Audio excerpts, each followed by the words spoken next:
Hi guys, it's Chastity Child. So today I'm going to be doing a synergy guava goddess instead of my normal tea. And I'm going to pick a question from my core. I'm going to try to pick a couple. This one stood out to me. Why does a narcissist turn on his friends? Hi everybody, hi. So why does a narcissist turn on his or her friends?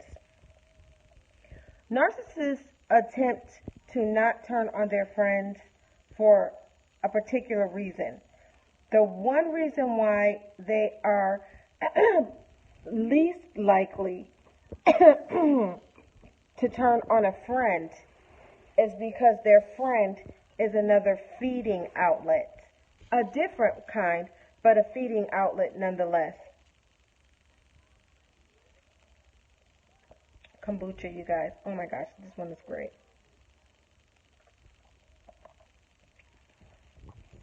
Why is the friend another source of a feeding option? Because the friend can be the person that they complain to about you, their child, their wife, their husband, their boss, someone that they're in a really intimate all the time relationship with. So the narcissist needs a friend, and their friends are normally the underdogs. They need friends that basically will allow them to boss them around within a certain degree, not friends that will just totally let them just run the mill with it, but they like to be the top notch and they like a underdog around them. So the friend is normally either the underdog or a fellow narcissist whom they slightly go back and forth with, but him and his friend narcissist, they typically don't do that in front of other people. They do that amongst one another, and that's just a pulling mechanism that they both have. But at the end of the day, they have to end up coming back to one another.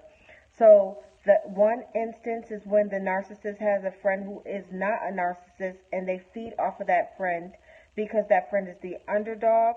And the other option is that they have a fellow narcissist and their friends, and they go back and forth feeding off of each other, but there's no emotion to it. A narcissist has no emotion. They basically are like vampires. They only come out to feed. And when they come out to feed, they're going to have a whole disposition, a niceness, a kindredness that they've mimicked from you. So they're going to display this, but they can only display this but for so long. A dog can only bark for so long. At some point, it has to turn back into a mute. And that is what the narcissists are. They're mute. They're mute of emotion. They're mute of consideration. What they are plentiful in is devaluation. They love to devalue. They love to try to make other people devalue you. They try to take your achievements that you've made and make them demeaning. They try to use people to group around you, and they try to attack. I like to compare them to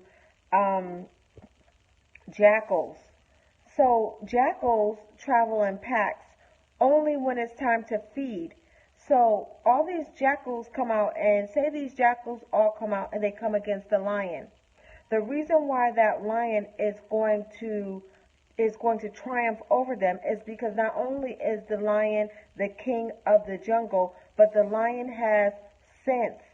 The lion has enough sense to start making this noise that will attract other tribal pride.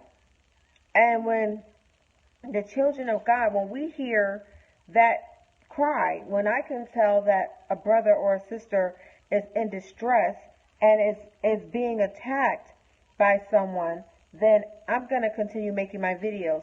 I'm going to be in my Quora searching out videos that are on my heart to go forward and do a video on, and others I'll just write and refer to other videos that I've done. But I hope that helps. Why does a narcissist turn on his friends? That is the reason why.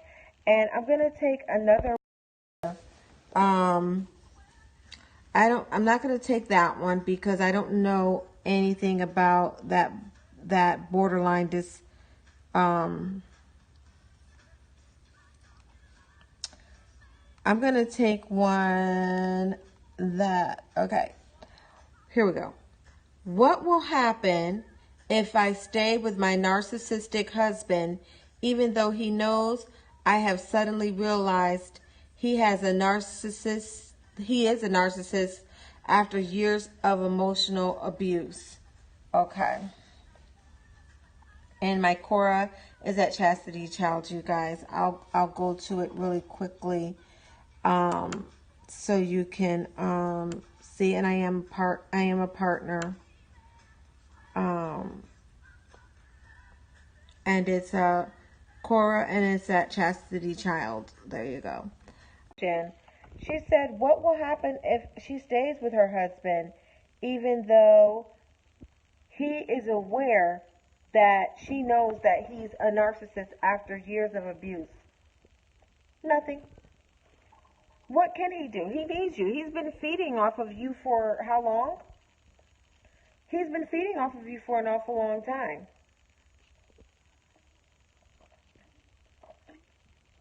If it doesn't benefit the narcissist, he's not going to mess with it. There has to be a beneficial, there has to be some way that he or she can feed. If they can't feed, it's not going to attract them. It's not going to alter the way they treat you. It's not going to make it any worse. It's not going to make it any better. It's not going to cause him to love you more. It's not going to do anything. A narcissist can only do what they are programmed to do. And narcissists are programmed to destroy. They're programmed to destroy. They're programmed to deceive. They're programmed to lie, cheat, manipulate, devalue, demean. They are deployed for this purpose. So they're like, you see the movies where they have the machines. I think it was an Arnold Schwarzenegger movie.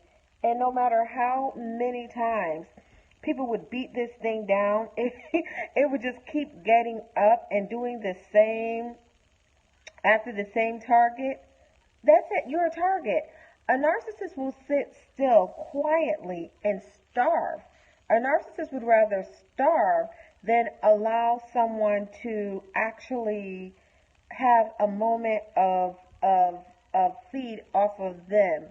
So they could be, all this to say, they can be in a broken state and need you, but would rather starve, would rather go hungry, would rather be without, instead of humbling themselves and coming to you and saying, "Look, I'm sorry." And that is pride. And when you operate in a spirit of pride, such as the narcissists do, it takes a lot for you to forgive. You don't forgive. You don't have a spirit of forgiveness.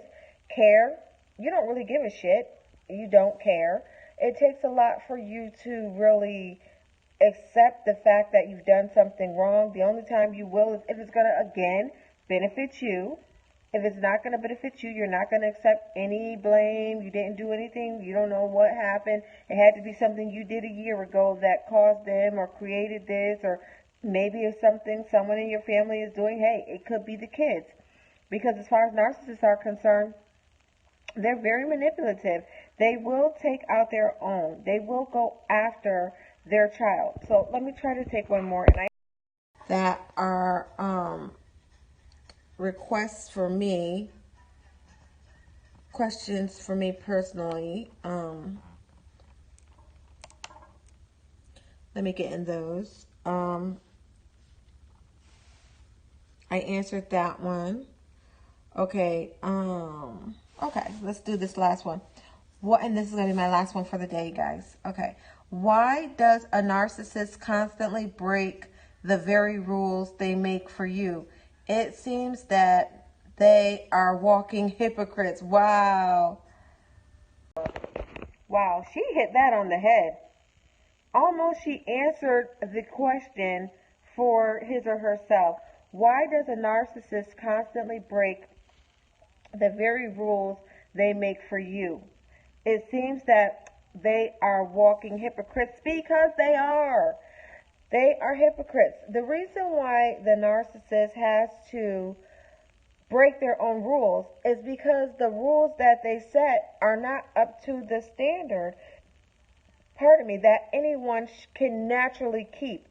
Narcissists feel as though they're elite in a way that they are above you, they know more than you, they're better than you, they're smarter than you.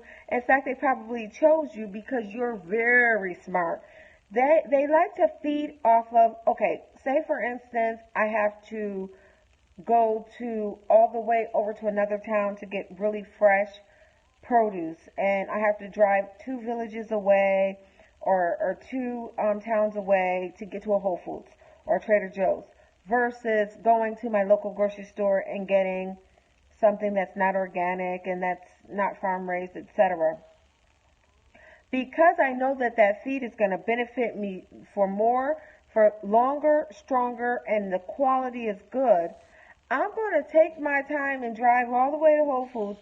I don't care if it costs me a little extra time. I don't care what the cost, as long as I can get a taste. Narcissists cannot feed on very brilliant, smart, wise children for long. So they will sit like a little animal in the bushes. They'll sit there until they see you walking. They'll track you. They'll hunt you. They'll probably watching you now. They're probably secretly watching you and monitoring your life. And that's what narcissists do. They're so jealous that they will sit there, and they're the ones that will change up their name all over social media and literally watch and see what you're doing and who you're with and things like that. They cannot go against their own, they continually go against their own rules, because there are no rules and there are no borders with narcissists. They don't have a draw the line point. They don't have an area where they can say, I'm not going to cross this. They talk the talk because they've mimicked it from you. They feel they may present themselves to be someone who is very knowledgeable, someone who is very smart. They may present themselves to be this, but in actuality, they're not. In actuality, what they are broken children who whine and complain and are needy. They don't know how to take care of their own self emotionally, and they were somehow mismanaged as a child, and they never healed from it. As a result, they walk around and they try to destroy others and try to build their security on tearing down other people's security. So that is the mindset of the narcissist. And by all means necessary, guard your heart, be careful, and if anything, make sure you come to my core, get into the clique. If you feel yourself, get into the tribe. If you feel yourself falling back and you want to go back to that narcissist and, oh, I should stay with him, then you need to stay in a clique. You need to get with the Quora, and you need to be testifying, doing your story, telling how you got out. But stay in the pack. Stay in the pack. Stay where people are speaking to this issue. Stay with others who have gotten out by their testimony, not because they have a degree that says they know something about narcissism. No. Unless you've actually walked in these shoes, you do not know how to take them off. You do not know how to untie them, and you do not know how to unbuckle them. In fact, you may be very well the narcissist. So you have to be careful that when you work with someone who has experience about narcissism, that they too were a victim, and not only were a victim, but a victim that escaped.